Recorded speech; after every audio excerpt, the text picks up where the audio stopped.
Hello and welcome to the Practice Odyssey. My name's Jen. And I'm Alex. And here we are approaching the festive season, or in fact we're in the festive season. And wow, the year has really galloped to an end. And here we are on our last book of the season. I found it quite interesting. I've learned a lot. Yeah. And also it's been good to kind of see how the books have compared to either if they were the prequel to them, or if they were the prequel to the sequel of them, and how the process has changed with each book. I would agree and I with found that. it interesting with this one particularly, which of course we will talk about in a little bit. But what am I talking about, Alex? What are we looking at? Well, what have we been looking at for the past 2 weeks? Oh, we've been looking at Philippe Bernould's La Technique de l'Embouchure. I think this cover doesn't have an English translation, as some of his others do, but this one I think translates pretty easily to the embouchure technique, or the technique of the embouchure. So that's what we've been doing the last 2 weeks. And for some of our listeners, you may remember we've already done a book by Mr. Bernold. We did his other book, his sequel. So the Les Soufflets, Les Sons, I believe it was what it was called, which focuses a lot on building the air column and making sure that it remains pretty consistent and supports the sound well throughout all the different octaves. So this book, if that was a sequel, then that makes this the prequel, or the OG, the original. So this one came out originally in, I did not do a very good job researching. Let me check. I believe it came out in, that's his bio in French. I'm feeling better. Maybe it's not super obvious where it came. Well, the one I bought is the 4th edition of it. Oh my gosh, I see the Fier Aimé edition. I do not see a year which it was originally published, which means that I'm probably fired from doing this. I'm usually pretty good about this. No. Sometimes it's really hard to find. Yeah. Oh, wait, maybe in the back? No, I just have a phone number. Great. Okay. To whom? I think to the publishing company, La Stravaganza. I thought for a moment that you actually had his phone number. I was like, oh my gosh. That would be amazing. All the questions we could ask. Okay, let's just do a quick... Phone him up for an interview. I know. We could definitely do that. Oh my gosh. I'm just going to do a quick Google search because, listeners, we try to be as complete for you as possible. And I feel as though not having the year that this came out would be a tragedy in a way. Oh, wow. Well, I found it on Amazon with the year it came out in 1990, apparently, paperback. Okay. Guess how much it goes for? Okay, so I will tell you. I bought my copy at All Flutes Plus in London, I think. I think that's where they're located, for £28. Guess how much it's going for in America on Amazon? How much? $68. Woo. You can buy it used for 61. Wow. Oh, well, clearly it's not very available. I have to say, I have stopped shopping for all of my music in Australia. Oh. I order all of my music from the UK. Like, it's just cheaper. It is cheaper for me to buy all my music in the UK and get it shipped over to Australia than for me to find anything here. Oh, quick follow-up from on this topic from a previous podcast this season. Has the Susan Milan finally arrived? It did, and do you know what? Fantastic. She was so lovely. Oh. She was so lovely. She's like, she wrote me an email saying she remembered the time that I played in one of her festivals, which is wild. Oh, wow. That she would remember that. And I can't believe she remembered. She's one of those, she's got such an amazing memory and mind. She does. But listeners also, Jen is super underplaying her performing abilities. You did freaking, now I'm blanking on the name of it, but the amazing whale piece. Crumb. The Crumb, the George Crumb. Sounds of the Whale. What's the name of it again? I forget. Voice of the Voice Whale, of the- I think. Vox Balinea. Vox Balinea. Yeah. She played that. If you haven't played it or listened to it, Yes, go listen to it now. find a I'll add copy it to our somewhere. show It's notes amazing. for our listeners so you can find a copy on YouTube. Yeah, but you did a fantastic job. I think that's so sweet of Susan. Okay, I'm so glad I followed up. Yeah. I wasn't sure if I was like, oh, should I Yeah. do it or not? But yeah, oh, that's so cool. yeah, it was really amazing. Oh. Okay, sorry, that was a big tangent, listeners. So yes, for those who maybe haven't listened to our Bernold episode, let me introduce the gentleman himself a little bit. So Philippe Bernould began his musical studies in Colmar, France, studying the flute and later composition and conducting under René Matteo, himself a student of Charles and Fritz Munch, I think. It's a German name, I should know how to pronounce it. It looks like the German word of Munich, which is München, but without the en on the end. He then attended the Paris Conservatoire, where he earned first prize in flute, and the next year, at the age of 23, was appointed first flute of the National Opera Orchestra of Lyon. In 1987, he won first prize in the Jean-Pierre Rampal International Competition in Paris. So, flute virtuoso from the start, and he's been around a good amount of time. So this award of Mr. Bernould's allowed him to start a career as a soloist, performing with world-famous artists and orchestras. He returned to conducting in 1994, founding the Les Virtuoses de l'Opéra de Lyon with the encouragement of conductors John Elliott Gardner and Kent Nagano. Since then, he has been invited to conduct concerts with such ensembles as the Sinfonia Varsovia, touring in Lisbon, Bilbao, Valence, Nantes, and Warsaw, the National Opera Orchestra of Lyon, Baden-Baden Philharmonie, the Orchestra Chambre de Paris, tons more orchestras, you name it, he's probably performed with them. And he's also conducted the famous Simon Bolivar Orchestra, which has the musical director Mr. Gustavo Dudamel from the LA Phil. So for the TV, he also performed the complete Mozart program in 2008. He is also the professor of chamber music and flute at the National Paris Conservatoire. Okay, so what is this book about? So this one came out in 1990, so pretty far back in his career, almost 30 years now, yeah?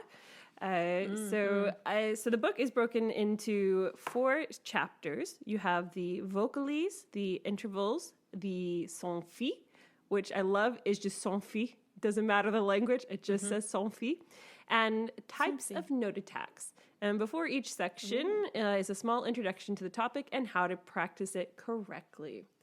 And that's really all of the basics. The rest are just little exercises that he has broken down that are usually about a page or maybe a little shorter than a page. And that's what we did for the last 2 weeks. To much success, to or maybe to not much success. Maybe we just crashed and burned, but that's what you're about to find out, listeners. So yeah, without further ado, hey Jen, how was your week 1? My week 1. Yes. Okay, yes. So one of the things I loved about this book was all of the information he writes in it. He does. Like, there's so much information on how to tackle it, things to watch out for, and common problems that you can stumble upon, and how to maybe approach them. Look, Alex, I know it's a little bit avant-garde of me. Is that even the right term? Yes, it is. I don't know. Totally. But I actually read the foreword before I started. I know, incredible. So I read the instructions.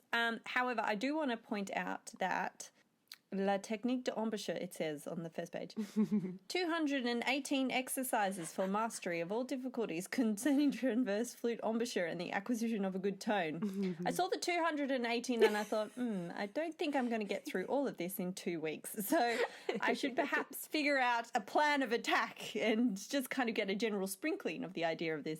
So I read through the foreword, and it was really interesting. Like, he made some really interesting points at the beginning about how normally with the flute, we're a bit unbalanced with how we practice, and that we we put more emphasis on practicing to finger work and articulation than perhaps we do to tone. Like tones may be used as a kind of a warm-up at the beginning of our practice. Right. But not really considered something which we actually sit and practice as diligently as we would, say, scales every day. Yeah. Which I thought was interesting. And he gave all these theories on what why it was that way. And one of them was he thought maybe it's because there's so many published methods on all of those other aspects of technique, but not on tone. The books specifically on tone I can think of off the top of my head is Why. Moise. I couldn't really think of a huge amount which actually do address tone in a lot of detail and in quite a structured pedagogical way, I guess you could say. Yeah, it's definitely a lot less than there are of flute scale books. I mean, even I'm thinking now, I know they touch on tone a little bit in the Taffanel and Gobert, but you know, what does everyone buy? They don't buy the complete version, which we did in season 1, listeners. Go back and listen to that. But they buy the scale one, the scale version, right? Which is just the 14 exercises, which is just scales. That's usually the thing that people like to buy. And I think, therefore, since it's in demand, capitalism, we have a lot more of it as well. But it's also, I feel like for like developing like your embouchure or developing like your tone, it's also, you really have to sit with yourself a lot. And often it is like a little more, you know, sitting down and playing long tones. And I feel like that would also be a little harder to express through a book, which is maybe why not so many people have done it in the past, because it's a little trickier to do with just a book. That's a very good point. But, yeah. And then, of course, he puts out all of these points, which to me basically said, don't do mindless practice, actually think about what you're doing. Yeah, I remember that too. I was like, oh, great, excellent. For 218 exercises. No. 218 exercises, no autopilot.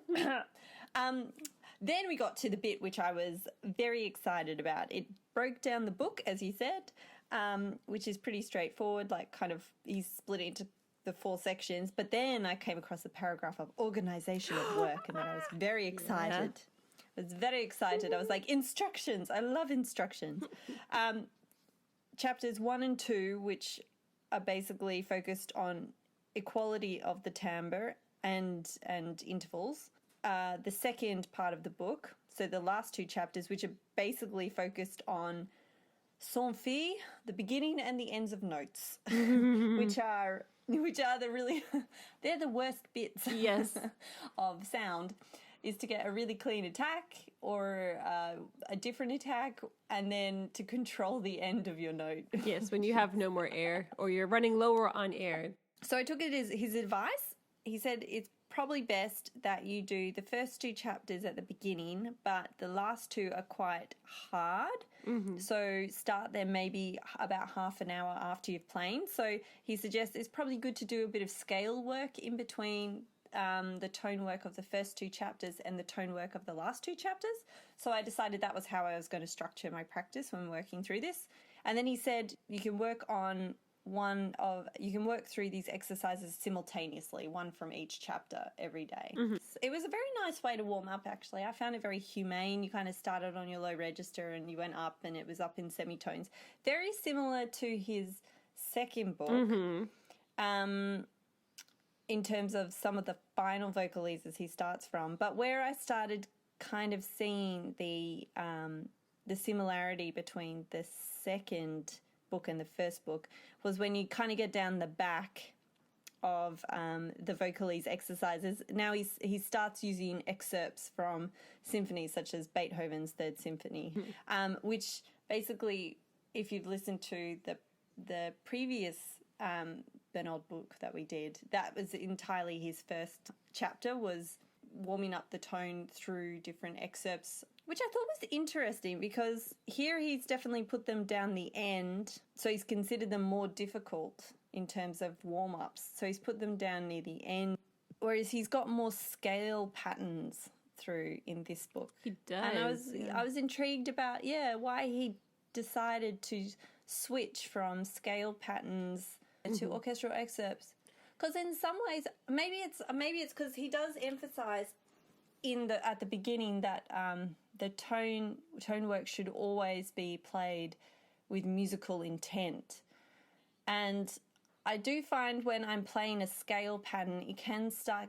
I start focusing more on the technicality of making the sound and the fingers move. I get more absorbed by that than actually by what is my musical intent with this phrase. Because, I mean, music's full of scales and arpeggios. That's why we practice them, because it's an excellent shortcut for playing repertoire if we've already got them comfortably under our fingers and with our embouchure. But it's always part of the music. Yeah. Yeah, I wondered if that was why in the second book he decided to purely have orchestral excerpts, because you were always reminded that there had to be musical intent within your tone work. Yeah. Yeah. I like that. I had thought originally that the second book was that he just, like he's been playing this the first one since 1990, and he was like, you know what? I know how to do these scales. Let's change it up and do something with a little more lyricism. And then he added all these orchestral excerpts, which aren't always difficult with regards to like technicality for the fingers, of course. And so then you can focus a little more on the airstream. And then, he does, which I think I may have forgotten to mention in my breakdown, but oftentimes for at least the first chapter, the exercises, he has like a 1 8-bar phrase or so of a melody, and then he just repeats it in every key. So then you know how it's supposed to sound, so you can tell if you miss a note. And then you just play through it, focusing on getting that air column, feeling very vocal in nature. So I like your take on it, though. It's better than what I thought. It's a theory, and I was wondering, because, and maybe that's because that's because that's my bad habit. That's a good challenge I can give myself, to kind of try and play all of my arpeggios and scales with like musical intention when I'm practicing them. It's always tricky though, because there's so many things for the brain to focus on. I like how Paul likes to break it up, and he's like, okay, for the music, he actually tells you what to do for the musical intent. He's like, okay, just, piano to forte, and then forte to piano, and then reverse it. And then you kind of have an idea, like you have a little, like it's a roadmap for people who are like, when we're not comfortable, or those days where it's really hard to focus. I know sometimes for me that's the case. Then it's like, okay, then this, and then eventually once, brains like got back on the track, and it's like, okay, I know what to do, then being able to be a little more imaginative or musical and let it happen a little more spontaneously. But yeah, it is hard to do all of that at once, especially for students, when they're just like, wait, how do you even finger an F? How can I make it musical if I'm already having to focus on like one thumb, 1, 2, 3, 1, like which fingers to press down? So it's definitely a process. But it is important to always think a little musically, because that is the end goal, to make sure we are having fun and creating music. So I think that was kind of the thing which I was, that was my biggest intrigue moment, I guess, of my week 1. So It's a super intrigue moment. How was your week 1? That's a great question, and I'd love to tell you. So I love how oftentimes... Excellent. I know. Listeners, we don't talk to each other about our practice during the weeks between when we're doing them. So I never know what Jen's going to do for these, and the same for her.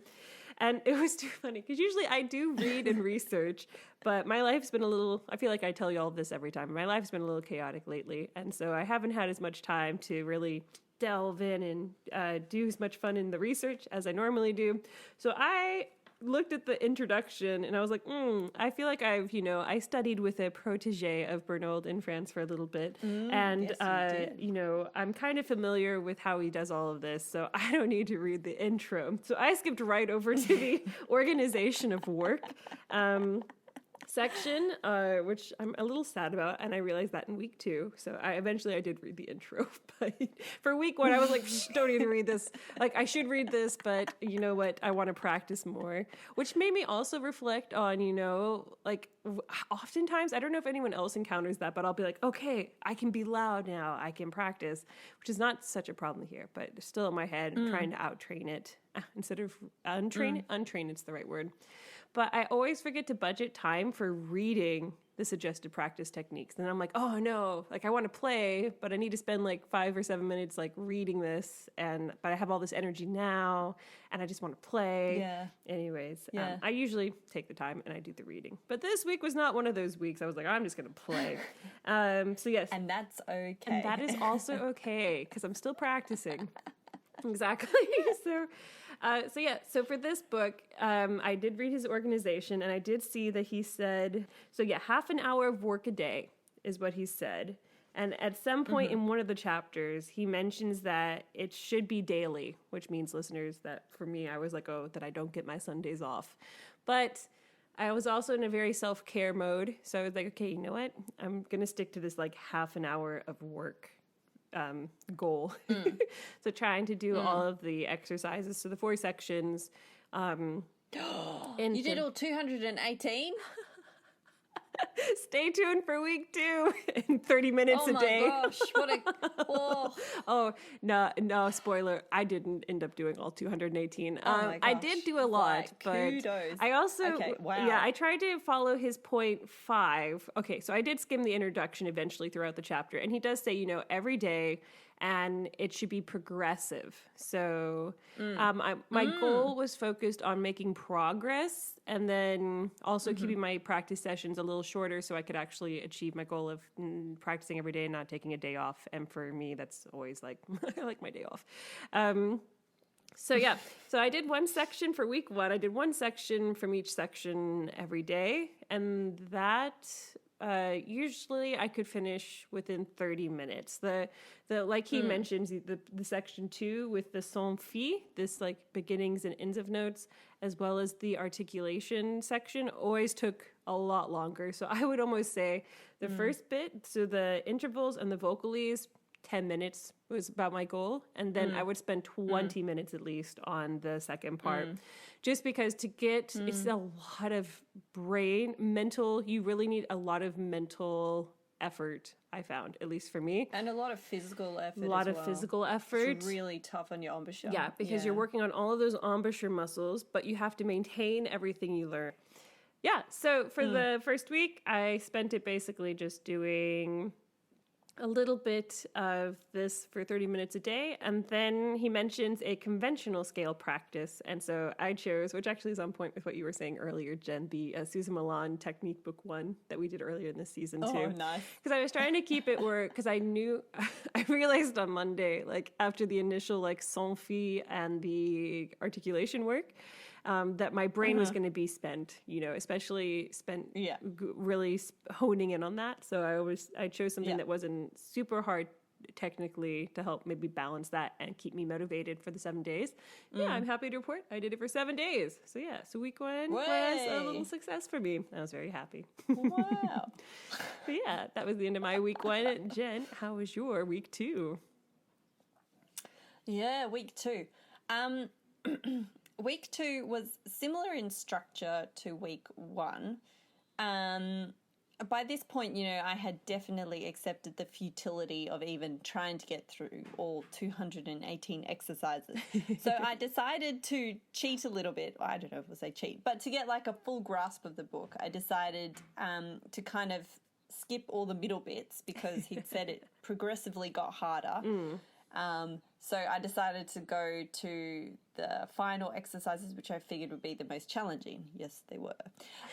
So that was probably the main difference between week 1 and week 2 is all of a sudden I jumped the progression a little bit to the more intense exercises at the end.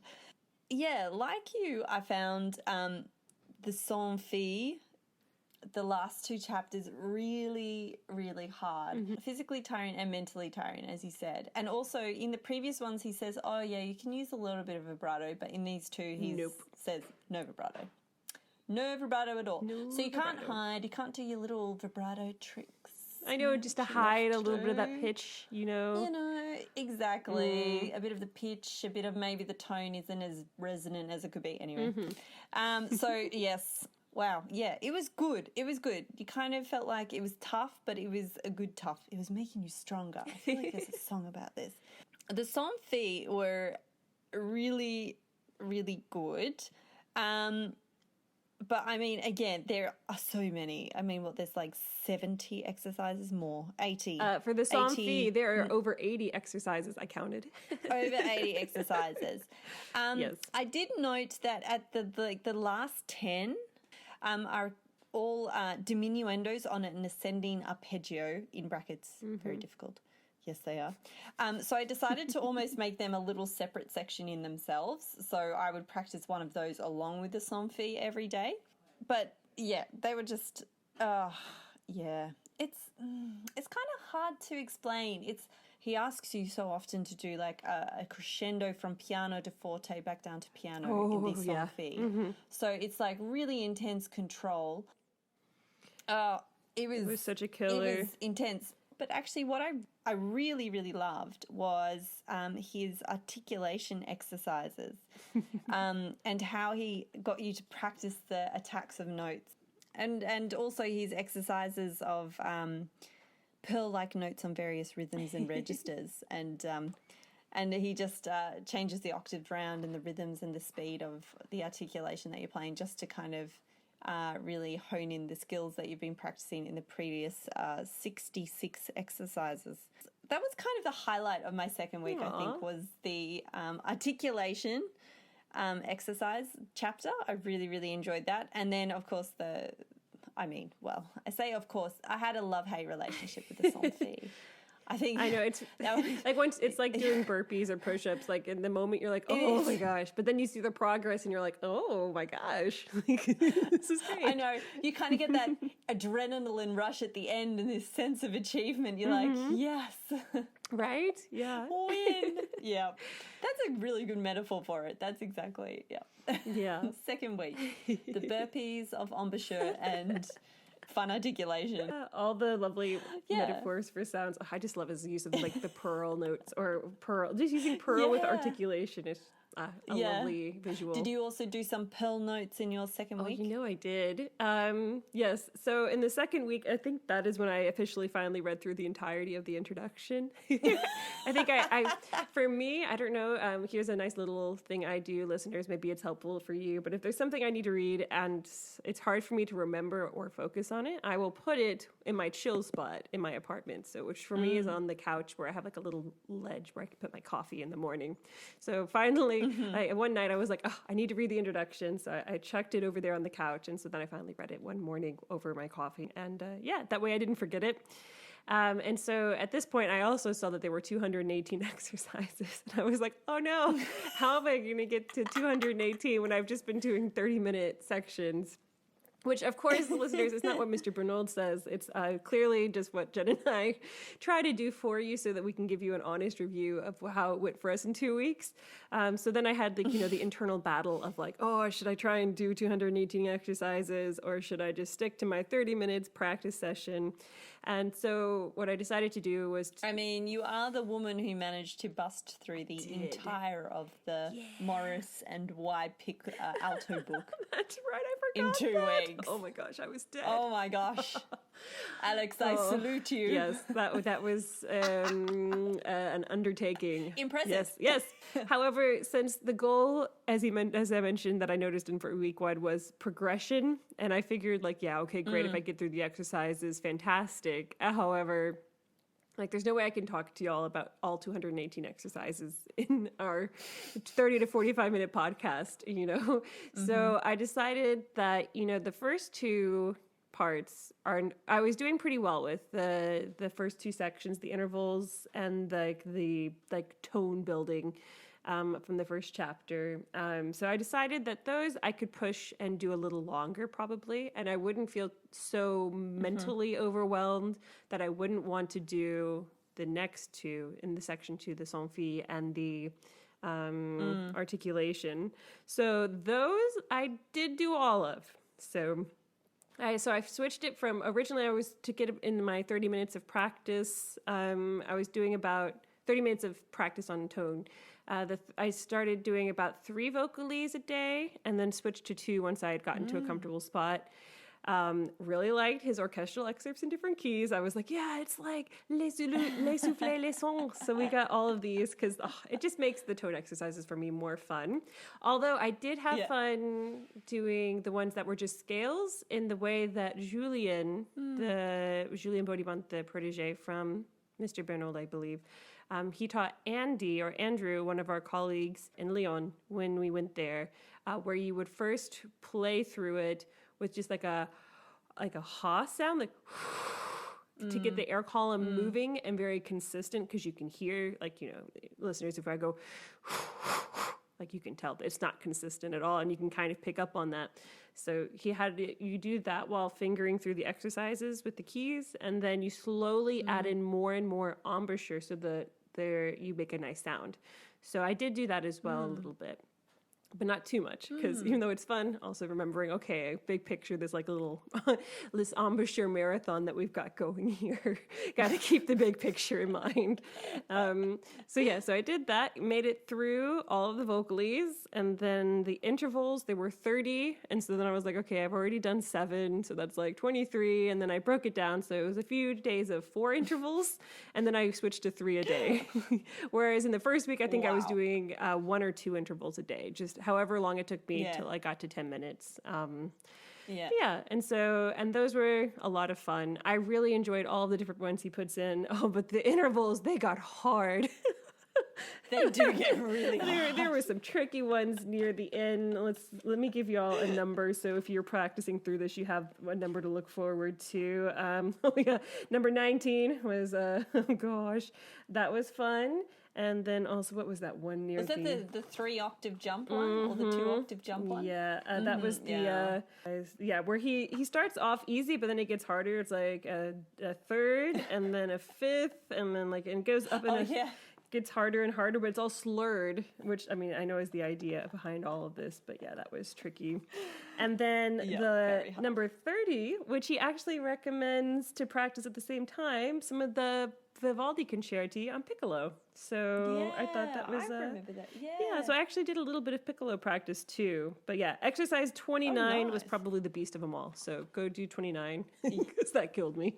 And that was on Sunday too. I was like, oh no, help. So, but yeah, so that was the first section for week 2. And then, as I mentioned, I did not, sans fi, there's 80 exercises. And that was definitely the most mentally draining for me. Like, the articulation was also very mentally draining, but I've also worked through a few of those exercises before, so a lot of it was very familiar. So I was like, okay, and there was a little more structure as well.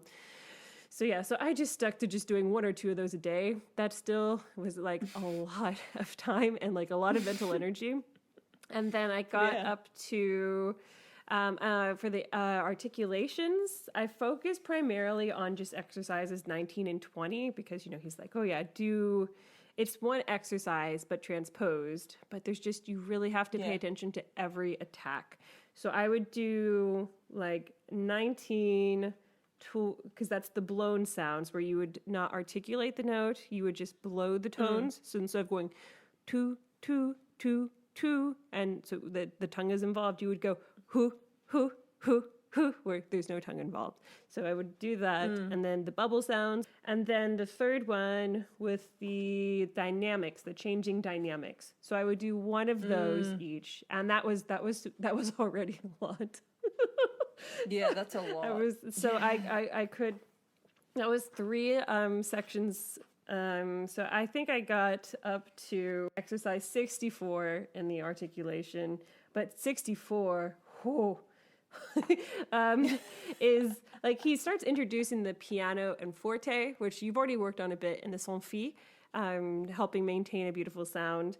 But then in 64, it's 8th notes that are articulated that are forte and then piano and then forte and piano down in a 2-octave jump. It was just, and that was on Sunday, and I was just like, nah, I'm out. I spent, it was but just, It's hard. yeah. And also to keep your intonation right. And to, it's really hard. It took no prisoners. Yeah. But I did notice because during this week, so that was like my first, and I was managing, I think the second week I spent max 45 minutes on it before I was like, okay, you know what? Okay, yeah. Don't want to get frustrated, still have to do my other stuff. And I was pairing it with Taffanel and Gobert #4 for the scales to because I also figured those are kind of conventional and they're also French.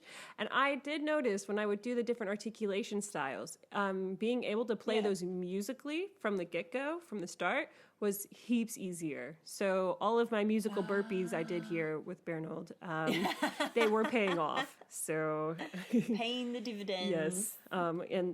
It was fun. But yeah, so that was my week too. So sorry listeners, I did not do all 218, but I did do the first 50 something. For sure, plus whatever's at the end. Sorry, I don't have an exact number, but it was a lot. So and there's still plenty more for me to get through as well. But without saying too much more, I think we're to our verdicts now. So I think we Jen, what is your verdict on the Bernold La Technique de Embouchure? Is it going to stay on your stand? Yes, no, this stays on the stand completely. I think if anything, doing this book has convicted me that yes, I do need to spend a dedicated part of my practice focusing on tone work specifically. I really like this book because, yes, how he's graded it. It's the 218 exercises, which is really the big difference between this and his second book, although the second book includes things like harmonics, which is different. That's true. But what I like about this is actually the sheer number of exercises. You know, like some have 90 exercises in them, which means it's going to take you a while to actually cycle through them all before you're back at the beginning again. So I really liked just the sheer volume of them because it just makes something a little bit different every day. So keeps it fresh, keeps it interesting. So I really liked that about it. But yeah, a really good book in terms that you kind of start quite humanely. It's the kind of the warm-up that you need on the flute. And then you really get stuck into really specific isolate kind of work. And yeah, just I really think the dividends of what I saw improve in my practice just within these 2 weeks because of the way he approaches tone and articulation was really encouraging. So I think I would recommend this to all flautists or flutists.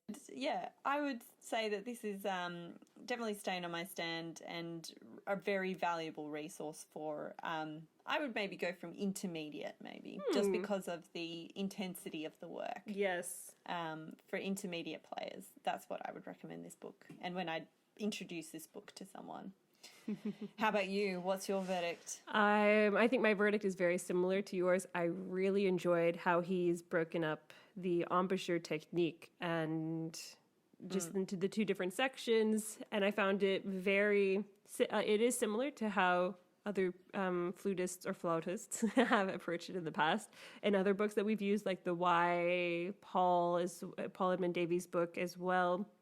Although his is more of a mix of everything, whereas this was tone, and not technique. Of course, there's some technique involved, but the focus is on the tone. But yeah, I think I already use his Les Soufflés, Les Sons basically every day, just because the melodies are so memorable, and it's a nice way to start your practice and get you motivated. At least for me, it's a great way to stay motivated while doing tone. But I'm going to start doing, I'm definitely going to keep incorporating more of his son-fi and his articulation exercises in here, because there's just so many. And I think there's something for any way you're feeling or any certain style or area that you need to work on, he covers in this book. And I think that's just a great resource. And all of his points as well that he brings up before each section are really great. Like, they're almost mantras in a way, some of them could be, that you could just say before every practice section to get your brain in the zone. There were so many good gems in there. So it's definitely staying on my stand. He's a fantastic flutist, and he really brings home everything in here quite well. And I think as well for me, it would be for intermediate flute players. I mean, tone should be worked on from day one as a flutist because, it's your sound, it's your voice. But some of it does get a little tricky, so I would also maybe do it with your teacher.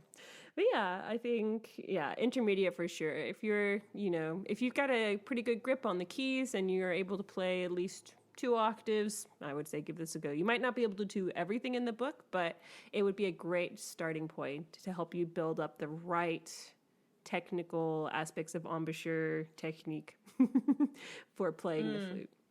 Cool. I think that wraps us up. Well, there we go. So I think that wraps up the final episode of the season. Thank you again for joining us for not only this episode, but for all the previous ones. If you did miss an episode, don't worry. We're on YouTube, so you can go back and have a look at some of those previous episodes. It doesn't matter what order you listen to them in. They are not related, although you might not understand some references.